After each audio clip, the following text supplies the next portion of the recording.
Hello everyone, this is B. Harper from supermarcy.com, and since I've already reviewed Predator, I may as well make a thing of it.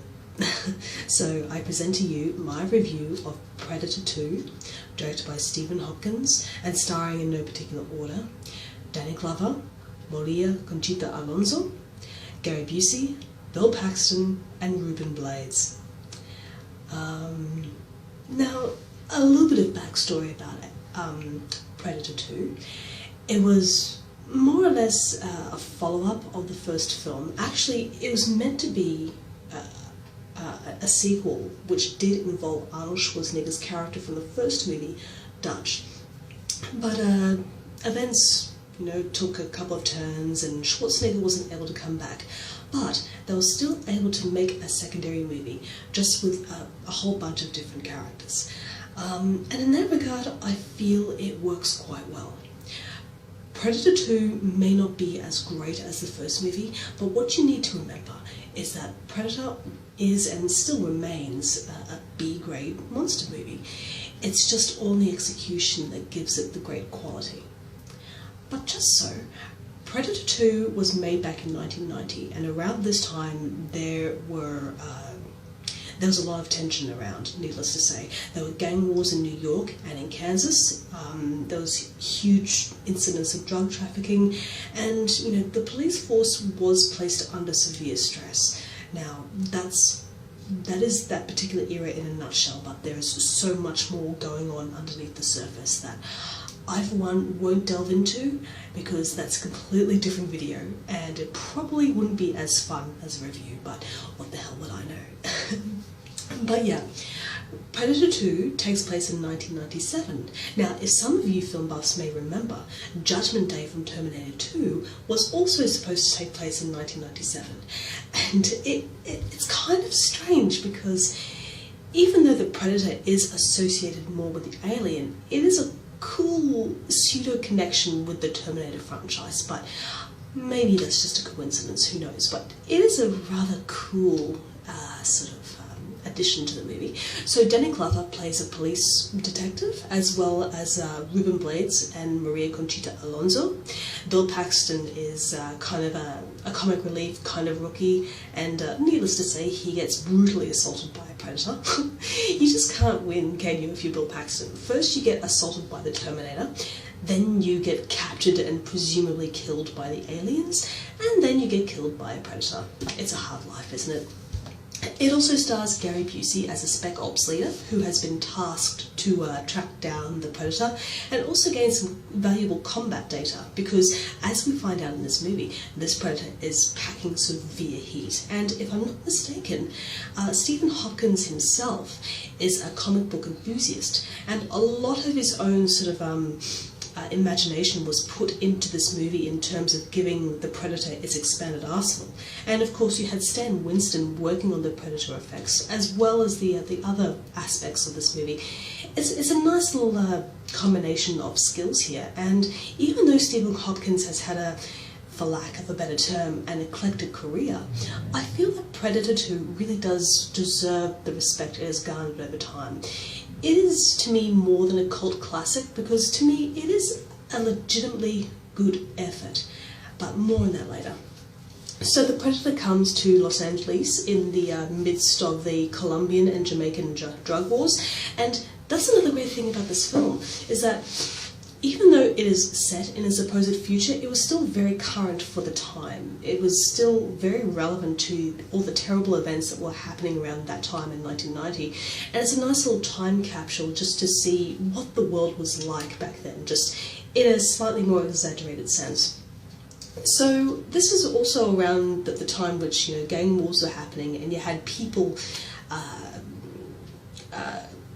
fighting for dominance on the streets, not just with drugs, but just in terms of a racial sort of battle. So the Predator shows up around this time, and that's what I like about this movie, is that it doesn't necessarily have to be a Predator film in order to be successful, but the addition of the alien makes it something else. For example, there is this voodoo practicing character who's also been revealed as a psychic, and his name is King Louis, played by Calvin Flockhart. And he's a very interesting character because, as in the grand tradition of predator deaths, you have this badass, mysterious character facing a predator, but his death is off screen. And I feel it's a little bit of a shame because King Willie is certainly a very fascinating individual, and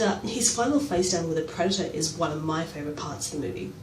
So he is standing in an alley and he is expecting the predator to come by. He's let out a war call of sorts. So the predator comes by and you see the creature like move through the puddles of the alleyway, and it's a very simple effect, but it works so damn well because the scene has been building up to this moment. Like I said, it is a shame that we didn't see this battle, but what can you do? Now, that's not to say that the rest of the film cheats you. If I had to give an approximate estimation about how gory Predator 2 is, I think it is far more gruesome than the first film. That's not to discount any of the gore and visual guts that was in the first movie, but Predator 2 has a certain bombastic attitude when it comes to violence, and I feel it works in the film's favour since it is essentially like a comic book. So yeah, but of course, as most of you may know, this was also the film that started off the Alien vs Predator series. It was just like one frame of a xenomorph skull hanging amongst a Predator trophy collection, but it was enough to spark off an entire movement. And yeah, it's, even when you see it today, even if you keep in mind, what was to come, it was still a really cool moment because it establishes that the predators are very travel-heavy species. They will go to every single world that they can in order to obtain their trophies, to get their rites of passage, and to establish themselves as the dominant species in the universe. I also have to credit Stephen Hopkins by incorporating a sense of urban mythology in this movie. What I said before about King Willie and his predilection for voodoo and prophecy, half of the film has a very sort of mystical edge to it. It's like, even though the predator itself is not a supernatural type of being, the way it is built up and the way that some characters talk about it, it is something quite interesting, because in the first film, Anna, the hostage at the guerrilla camp, she tells a story of her youth in which men from her village would go out into the jungle and they would be killed by the predator, and it sort of adds on that aspect of mythology, and I feel it works quite well for the predator. What else? I'm sorry, I'm saying a lot. But here, I feel that Predator 2 is a very strong movie. Is it as good as the first one? No. But that's primarily because it doesn't have the talent behind it. I mean, you have Stan Winston coming back, but he's an essential aspect. Oh, Kevin Peter Hall, who plays the Predator, he gets a lot more to do in this movie. Kevin Peter Hall had a very sort of balletic way of moving. He was very graceful, but at the same time, he was incredibly powerful and stalwart in his movements. And we get to see more of what the Predator can do in this movie, as well as all of his weapons. This was the film that essentially gave the Predator that boost that would make it so successful, that would make the franchise so successful. A tool for every part of the trade, as it were. And another really great moment in Predator 2, which is, admittedly one of many, is when the Predator is able to distinguish a character as a non-threat. So he goes to assault Maria Conchita Alonso's detective character in the subway. He's about to kill her, but then he senses the small life inside of her because she's pregnant, and that really does expand more on, if you are not a threat to the Predator, it will leave you alone. That also goes for the fact with the little boy with the toy gun in the cemetery, because he's about to shoot the boy, but then he analyzes the plastic toy gun in the little boy's hand, and when the little boy sort of puts the gun down, he offers out his hand and he has some candy in it, and he says, "Do you like some candy?" And later on, that the predator repeats that when he's about to kill somebody. It's a really absurd moment, but I feel with that sense of establishment and foundation, it does work. Although there's something very wrong about a predator cursing, even if it's mimicking a person's speech.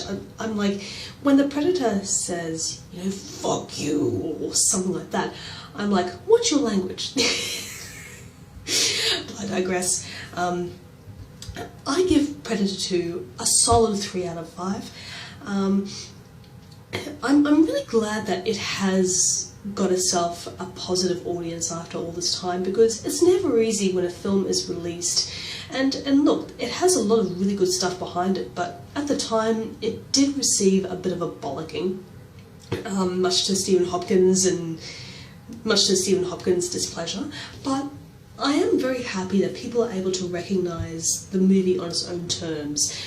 As long as you don't compare it to the first film, I feel it is a very strong entry into the Predator genre, or rather, the Predator franchise.